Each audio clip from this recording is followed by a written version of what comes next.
नमः सवित्रे जगदेव चक्षुषे जगत प्रस्तुति स्थिति नाश हेतवे त्रिमयां त्रिगुणात्मधारणं विरंचि नारायण शंकरात्मन ओम शांति शांति शांति। बोलो श्री सच्चिदानंद भगवान की जय हो। बोलो श्री पीपाजी महाराज की जय हो। सर्वधर्म प्रेमी सज्जनों, बहुत ही ऊंच कोटि का सत्संग चल रहा है। संत शिरोमणि पीपाजी महाराज और उनके परम शिष्य उत्तम अधिकारी राजा सूरसेनमल, इनका वेदांत के ऊपर सत्संग चल रहा है। जो उत्तम अधिकारी होगा, जो पूर्ण मोक्ष का अधिकारी होगा, परम जिज्ञासु होगा, उनको ये बातें समझ में आएगी। पहले आपने बातें सुनी हैं।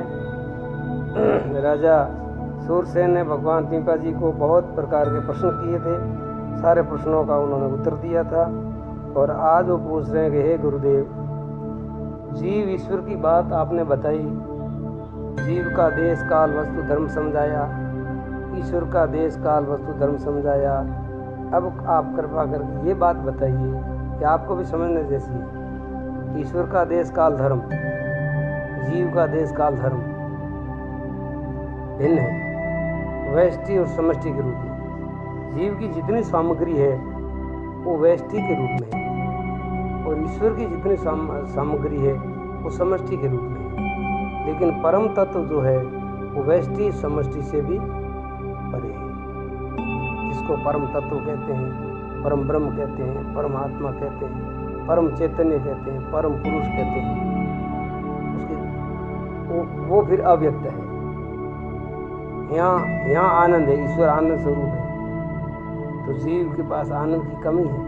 तो जीव ईश्वर से जुड़ता है तो ईश्वर की जो सामग्री है उस सामग्री में जीव अपनी सामग्री मिला देता है।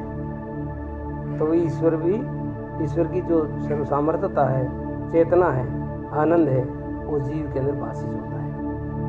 जीव अपना भाव मिटा देता है तो फिर जीव भाव मिटते ही जीव मिट जाता है, फिर वो ईश्वर हो जाता है। तो वो राजन पूछते हैं, गुरुदेव, जीव और ईश्वर की भिन्नता क्यों बात प्रतीत होती है? कि हमारे को ऐसा लग रहा है कि ईश्वर भिन्न है और जीव भिन्न है, प्रतीत भी होता है, अपने को भी होता है। इसका क्या कारण है? अब गुरुदेव कहते हैं, राजन, जीव की उपाधि अविद्या है। ये खास बात है, बिल्कुल इंपॉर्टेंट बात है, याद रखना। जीव की जो उपाधि है वो अविद्या है और ईश्वर की उपाधि माया है। इन दोनों उपाधियों तथा इनके कार्य रूप संसार सहित दोनों उपाधियों का विवेक के द्वारा त्याग करके लक्ष्यार्थ में चेतन तत्व एक ही रहता है। दोनों के लक्ष्यार्थ में जीव के जितनी सामग्री है वो वास्यार्थ है और लक्ष्यार्थ में चेतन तत्व है। ईश्वर की सारी सामग्री, देश काल वस्तु धर्म, उस वास्यार्थ है और लक्ष्यार्थ में वो चेतन तत्व है। अब चेतन में कोई भिन्नता नहीं होती, वो एक ही हो जाता है।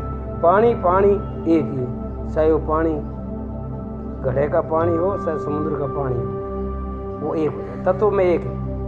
ऐसे लक्ष्यार्थ में, जीव के लक्ष्यार्थ में और ईश्वर के लक्ष्यार्थ में चेतन परम तत्व वो एक ही है।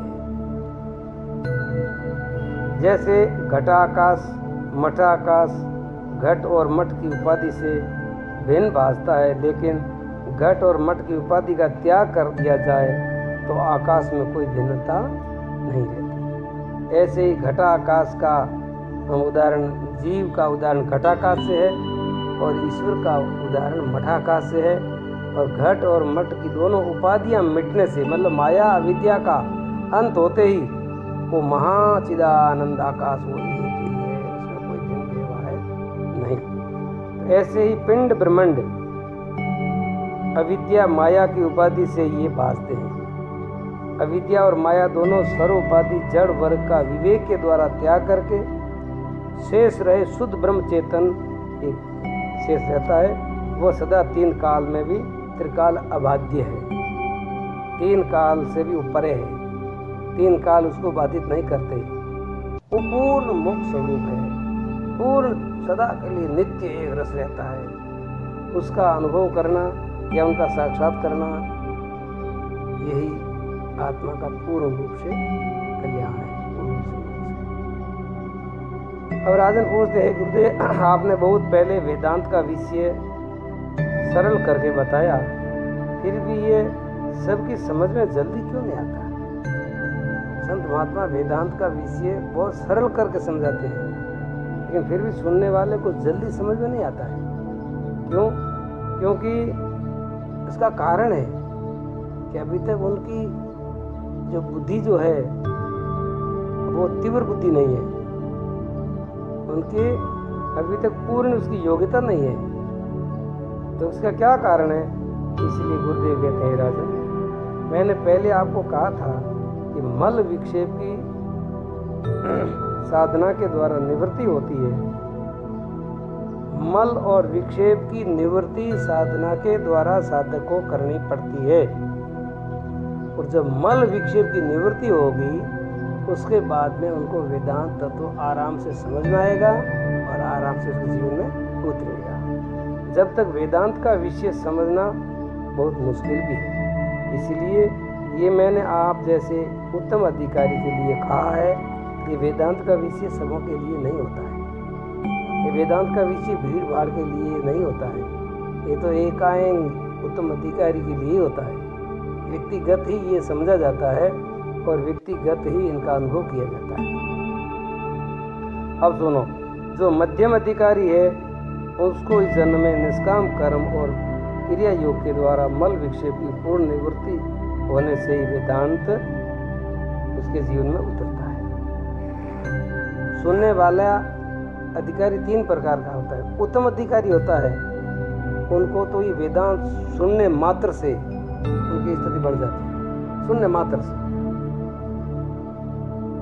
मात्र श्रवण से उनकी स्थिति हो जाती है, और बार बार सुनना पड़ता है,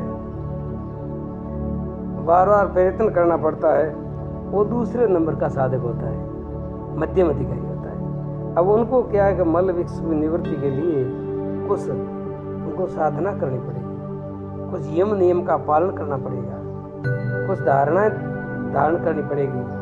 इसीलिए रामायण लिखा है, धर्मते वीरति योगते ज्ञाना, ज्ञान से मोक्ष पद वेद बखाना। इसको कुछ नियम धर्म धारण करना पड़ता है, उससे उनके भीतर वैराग्य पैदा होगा, फिर उनके बाद वो साधना करेगा, फिर ज्ञान प्राप्ति होगा, फिर ज्ञान से मोक्ष होगा। ये नियम और नियम धारण करने से वैराग्य जागृत होता है। यम नियम को धारण करने से जीव के भीतर वैराग्य प्राप्त होता है। जब वैराग्य प्राप्त होता है तो उनका आलस्य मर जाता है। जब उनका प्रमाद खत्म हो जाता है, उन भीतर से एक तीव्र जिज्ञासा जागृत होती है, इसको कब प्राप्त करूं, इसको कब जान लूं, इस स्थिति में कैसे पहुंच जाऊं, कब पहुंच जाऊं, ऐसा उनके भीतर चिंतन चलता रहता है। फिर वो उनका कार्य जल्दी सफल हो जाता है। वो भाव ही अभी तक नहीं जगा है, तो जब तक आपको यम नियम का पूर्ण रूप से पालन करना होगा। योग साधना से 8 प्राप्त होते हैं, ज्ञान प्राप्त होता है, योग से ज्ञान प्राप्त होता है। पीपल जी महाराज कहते हैं, राजन यम नियम का पालन करने से वैराग्य प्राप्त होता है, और आगे का जो साधन है आसन प्राणायाम ध्यान समाधि द्वारा उनको ज्ञान प्राप्त होता है। ये वस्तु ज्ञान और वैराग्य प्राप्त होता है। और जो आप उपासना करोगे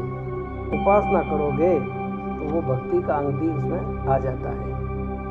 जितनी उपासना है वो भक्ति योग है, साधना है सब भक्ति योग है।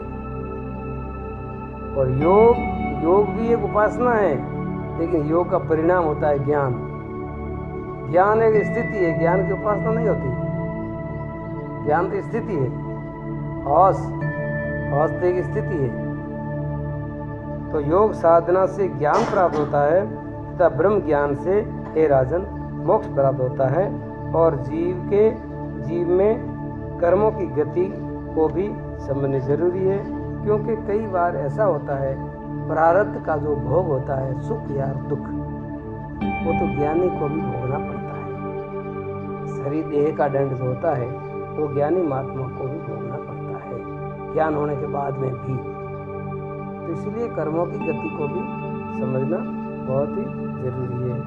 तो गुरुदेव शिष्य कहते हैं, राजन कहते हैं, गुरुदेव कर्म किसको कहते हैं और वो कर्म कितने प्रकार के होते हैं वो भी तो समझाइए, ताकि मैं समझ सकूं, कर्मों का रहस्य भी समझ सकूं।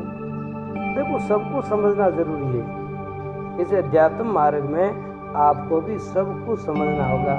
कर्म, कर्मों का प्रकार, कर्मों का रहस्य और कर्मों की गति और कर्मों का अंत, वो सब कुछ आपको समझना है और समझ पूर्वक कर्म करना है।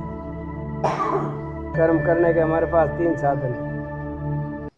वाणी से कर्म होता है, मन से कर्म होता है और शरीर से भी कर्म होता है। कायक वाचक मानस क्रिया, इस क्रिया का नाम कर्म हो जाता है। वाणी की, मन की, शरीर की जो क्रिया है, उस क्रिया के साथ में जो कर्ता भाव है, जब कर्म पैदा होता है। केवल क्रिया है, अगर कर्ता भाव नहीं है तो कोई कर्म आपको लागू होता ही नहीं। ये रहस्य की बात है, लेकिन ऐसा संभव जल्दी नहीं होता है। तो ज्ञान के बाद में भी आपका कर्ता भाव खत्म होगा और कर्ता भाव की जगह साक्षी भाव आएगा, उससे पहले नहीं आएगा। तो हे राजन, मन, वाणी और शरीर की जो क्रिया होती है, उस क्रिया के साथ में जो कर्ता भाव जुड़ता है, जब उनको कर्म का स्वरूप हो जाता है, उनको कर्म का हो जाता है। हे राजन, वो कर्म 3 प्रकार के होते हैं: संचित कर्म, प्रारब्ध कर्म और क्रियामान कर्म। इन 3 प्रकार के कर्मों को समझने की, तो गुरुदेव इन 3 प्रकार के कर्मों को समझाने की थोड़ी कृपा कीजिए, ताकि मैं उनको समझ सकूं। मुझे तो पता नहीं है क्रियामान क्या है, प्रारब्ध क्या है, संचित क्या है। तो गुरुदेव कहते हैं, राजन, अनेक बीते जन्मों के कर्म, आज से पहले के जितने हमारे जन्म हो चुके हैं और उन जन्मों के अंदर जितने कर्म हो चुके हैं, क्रिया हो चुकी है, अंतकरण में उनका संग्रह रहता है। अंतःकरण में संग्रह रहता है, अनेक जन्मों के कर्मों के संस्कार संग्रह रहते हैं। उनको शास्त्रों में संचित कर्म कहा गया है। संचित, संग्रह। अब एक जन्म, ये जन्म जो चल रहा है, इसके जन्म के अंदर वो संग्रह कर्म तो पड़े हैं। कुछ तो उसके अंदर अच्छे भी है, कुछ बुरे भी है, संग्रह है। अब अच्छे का मौका आएगा जब अच्छा फल सामने आएगा, और जो बुरे कर्म है उन्हों का मौका मिलेगा जो बुरा फल आगे सामने लाएगा। लेकिन भोगना तो आपको ही है। निमित्त कुछ भी बन सकता है, लेकिन भोगना तो आपको, क्योंकि आपने जो करता है सो भोगता है। ये नियम है शास्त्रों में, जो करता है वो भोगता है। आपने किए, आप ही भोगो। अब उस संचित कर्मों में से परिपक्व हुए कुछ कर्म इस वर्तमान के शरीर के सारे भोग के रूप में तय होता है। अब अंदर जितना पड़ा है उतना का उतना एक जन्म में आप नहीं भोग सकते, क्योंकि अनेक जन्मों से किया हुआ है। एक दूसरी बात, इस जन्म में भी दूसरा और भी हो रहा है, इस जन्म में भी और भी तो हो रहा है। तो उसमें और जो हो रहा है वो संग्रह का है, वो तो संग्रह के साथ में जाकर के मिल जाता है संचित में, और अब जिसका फल मिलना है वो भी मिल जाता है। ये 2 कर्म अभी वर्तमान होता है, क्रियामान और संचित। लेकिन प्रारब्ध जो पहले जो इकट्ठा हुआ है ना, संग्रह कर्म, उसके अंदर से कुछ भाग के लिए ये शरीर मिला है। थोड़े अंश भोगने के लिए शरीर मिला है, पूरा भोगने के लिए नहीं। ये बात समझना, गहरी बात है। संचित कर्मों से कुछ भाग भोगने के लिए जो तैयार है कि ये कर्म जिनको पहले भोगाना है, तो भोगने के लिए शरीर चाहिए, तो शरीर ये शरीर मिला है। ये वो संचित कर्मों में से कुछ भोग के लिए, भोगने के लिए शरीर मिला है। तो हकीकत बात ये करने के लिए नहीं मिला है, लेकिन हम नया दूसरा कर्म कर लेते हैं, कुछ तो भोगते हैं, कुछ नया हो जाता है। फिर नया होता था वो संग्रह के संचित के अंदर फिर जमा हो जाता है। बात समझ आती है? उससे भी ज्यादा भी हो जाता है, कम भी हो जाता है, लेकिन हम करते जरूर है, होता है तो करते हैं। उसमें कुछ तो अभी फल भोग लेते हैं, अभी भी भोग लेते हैं अभी भी, और कुछ ऐसे कर्म होते हैं जिसका फल अभी नहीं मिल रहा है, तो वो संचित में जमा हो जाता है। अच्छे कर्म करते हैं, अच्छा बुरा दोनों ही, अच्छा और बुरा दोनों ही, समझ बैठे? अच्छे अच्छा होता ही नहीं है, केवल अच्छे से शरीर नहीं मिलता, अच्छे और बुरे दोनों से शरीर मिलता है। कर्म मिश्रित होते हैं, अच्छे और बुरे मिश्रित ही होते हैं। वहाँ कम ज्यादा, न्यून अधिक हो सकते हैं। कम अशुभ कम है, शुभ ज्यादा है, हो सकता है कि शुभ कम है और अशुभ ज्यादा है, लेकिन है वो आपका ही संग्रह किया हुआ। तो कुछ संचित कर्मों का भोग के लिए जब वो परिपक्व हो जाते हैं, बस जैसे इतना कि आपको भोगना है, उसके लिए शरीर मिलता है। उसके अंदर क्या होता है, आयु होती है और उसके भोग होते हैं, दुख के जो समय होता है वो तय होता है गर्भवास के अंदर। इतना आपको समय मिला है, इतने समय के अंदर वो आपको जो तय किया वो तो इसमें भोगना है। अब दूसरा पीछे और पड़ा है, और जब उनका दूसरा पीछे तैयार होता है भोगने के लिए तो दूसरा जन्म मिल जाता है, तीसरा जन्म मिलता है, हजारों जन्म मिलते हैं, हजारों जन्मों में नया कर्म होते रहते हैं, फिर उनके संग्रह होते रहते हैं। इन सारे ऐसे देखो कि कर्मों का अंत कभी होता ही नहीं है एक। लेकिन जब व्यक्ति को ज्ञान हो जाता है तो कर्मों का अंत हो जाता है। तो उनका तरीका कुछ अलग है।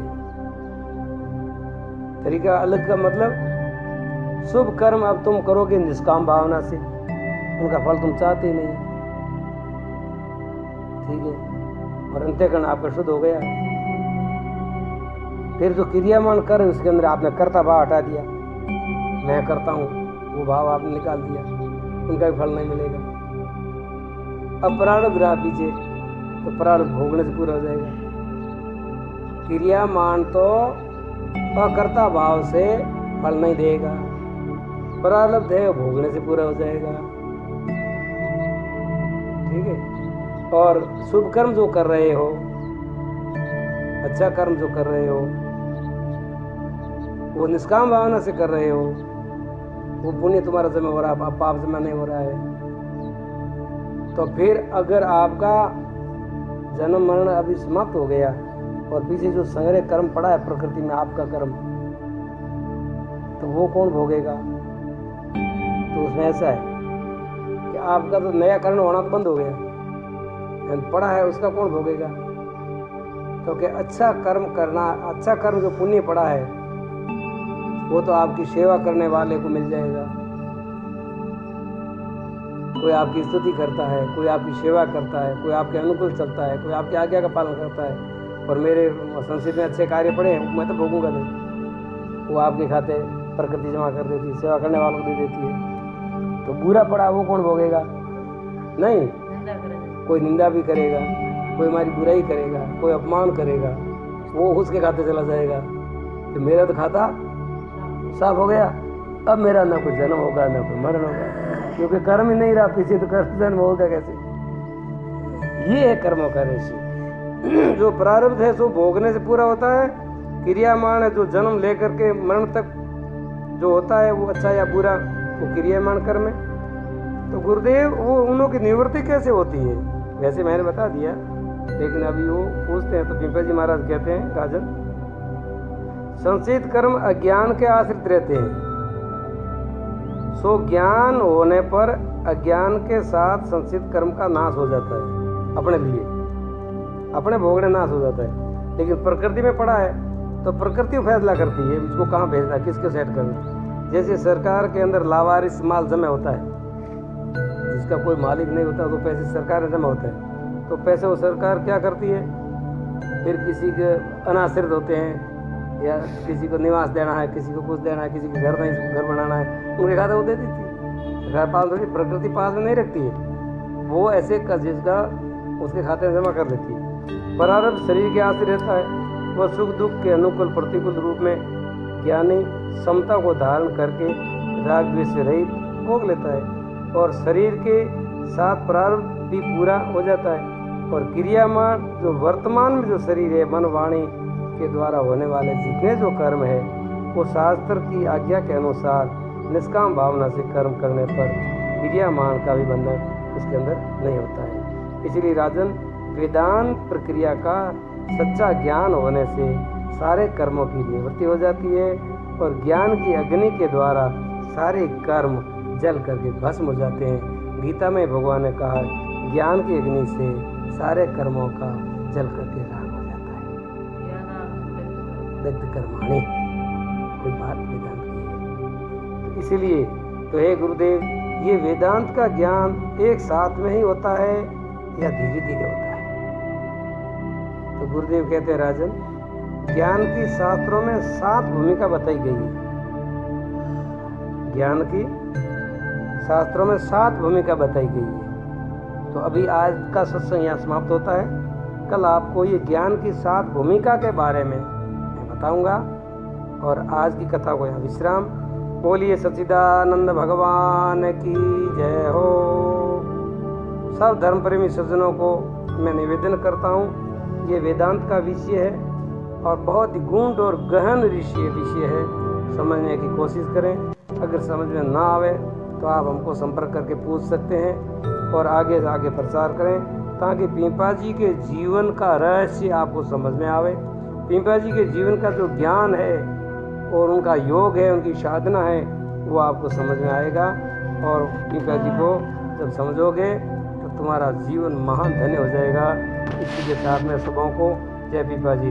बोलिए सच्चिदानंद भगवान की जय हो।